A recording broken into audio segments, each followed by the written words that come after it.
property less than $2,500, 2 or more previous convictions. That's a state jail felony. Range of punishment is anywhere from 180 days up to 2 years in the state jail.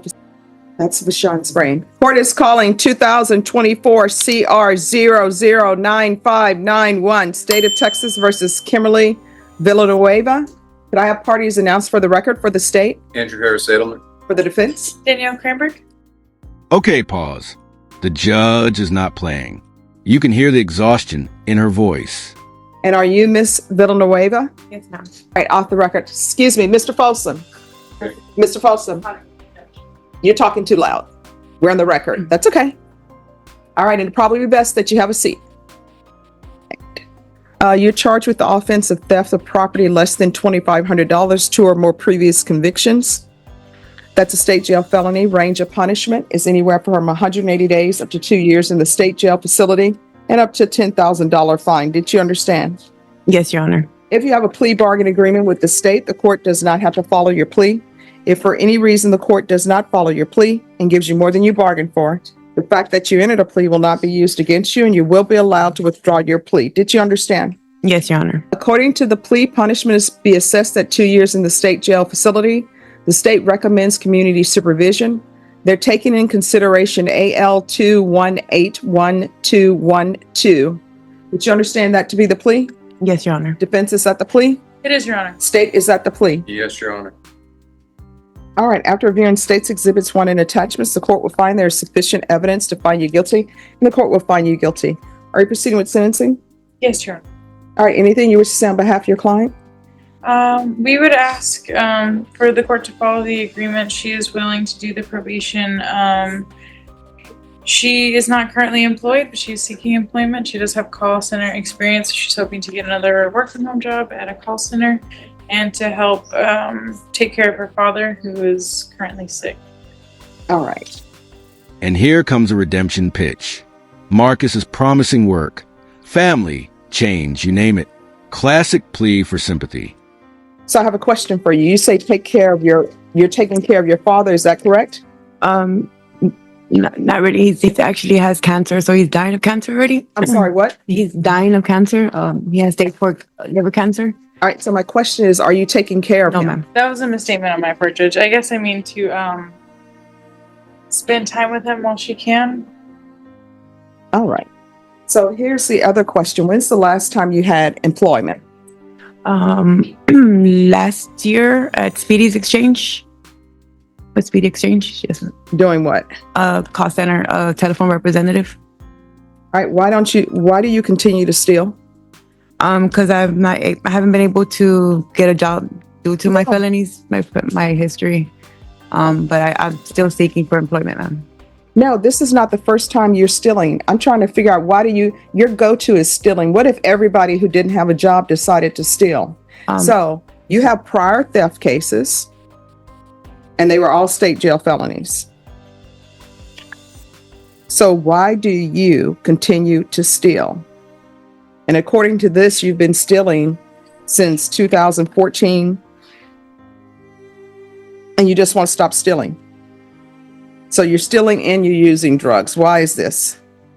Well, the past, yes, my last ones, yes, ma'am. I was an addict. I'm no longer using. I've been sober for quite a couple of years already. I did have a fallback to say that one time with this recent case that I have. But I haven't picked up a charge since 2013 for theft. I've been No, not since 2013, because you have this and this. This is from 2023. Right. That was the most recent one. Yes, ma'am. So why do you keep stealing? It's still not answering my question. I don't understand. I was going through some personal issues at the moment with my kids. With what? With my kids being taken away. Okay. So I went to what I knew best. But your children, were they taken away because you were using drugs? No, ma'am, for allegations. What allegations? Of using drugs and then all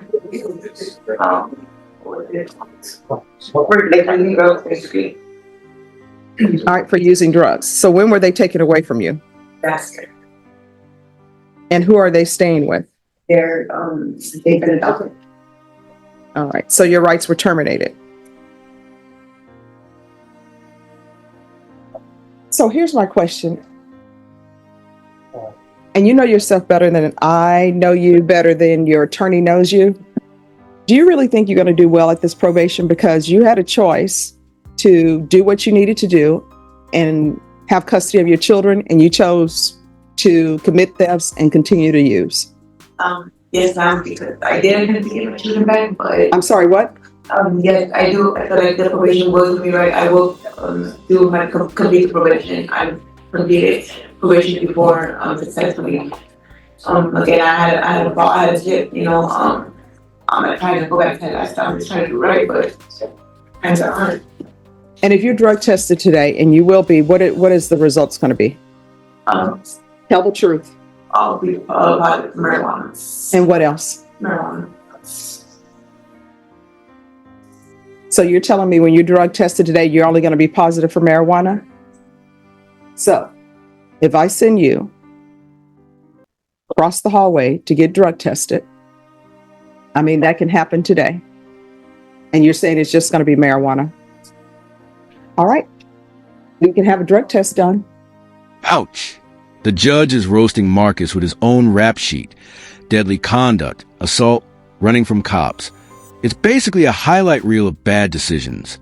And when a judge starts reading your criminal history, like it's a Spotify playlist, yeah, you already know the ending. Is there anything you want to say before I send you to go do your drug test? All right. So, I'm going to find there's sufficient evidence to find you guilty. We're going to recall this for tomorrow. She's going to do a drug test today.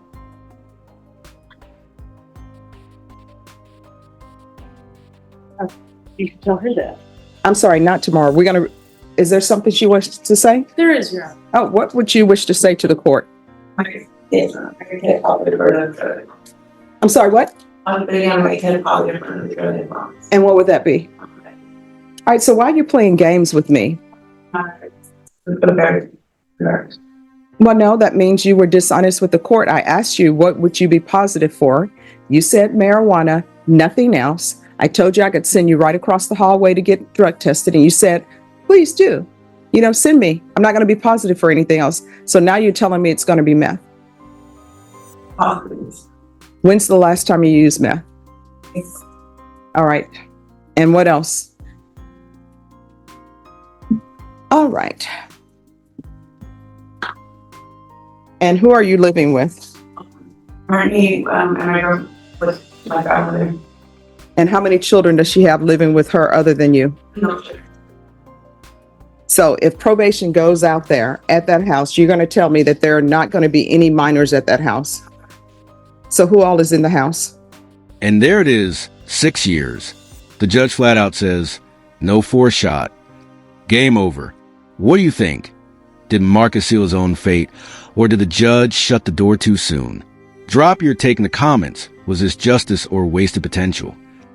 So is it myself and my husband? I'm sorry, who? Myself and my husband? At your grandmother's house. My grandmother's deceased. She's passed away last year in December. But it's her house. We were staying there at her house. It's her property. So I'm confused. She said she's living with her grandmother. No, she's living at her grandmother's house. No, beforehand, she's like, I'm living with my grandmother. So now she's staying at her grandmother's house. And it's just her and her husband at her grandmother's house. Yeah, I guess I missed the part where she said she was staying with her grandmother. Okay. I didn't hear that part. I just heard grandmother's house. But So it's just you and your husband at your grandmother's house. And there are no children at that location. And how often is he using? I think it is. Okay, usually when people use, the people they're with usually use. He doesn't use. He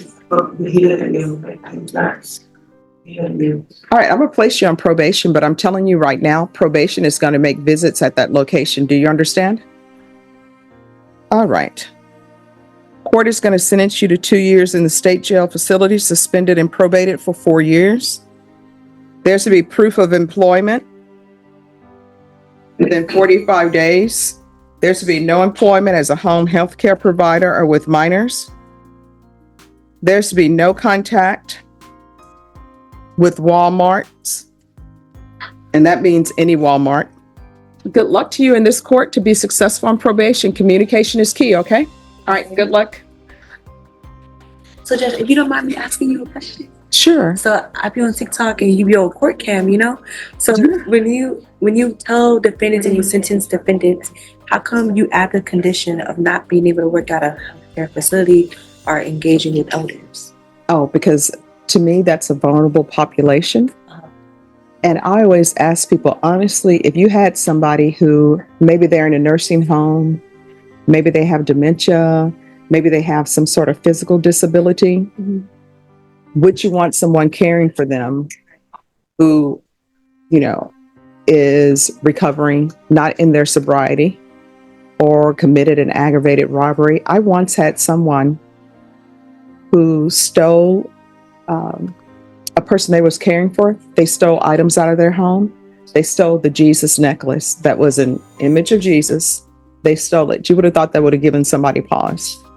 So then they come back and the agreement is for them to have probation. Okay. And I said they're not to have a job as a home healthcare provider. You know what they told me? But I just got a job as a home healthcare provider. Why are you running? Why are you running? So honestly, I don't know if all home healthcare providers are doing background checks on anyone. Right. And then when you think about it, if you have someone who's charged with injury to a child, do you really want them working at a daycare? So that's why I do it, because from what my experience being a defense attorney and a prosecutor, usually home healthcare providers, they're not doing background checks. And for me, taking care of children, being a home healthcare provider, you sort of have to have a calling to do that, because when you think about it, it's a lot of work. Right. And you got to have a lot of connections. And I just think that to protect the community, people who have felony convictions shouldn't be home healthcare providers, especially when they haven't even completed probation and they're just starting. You know, sometimes, you know, I can change that, but they have to show me something. So that's why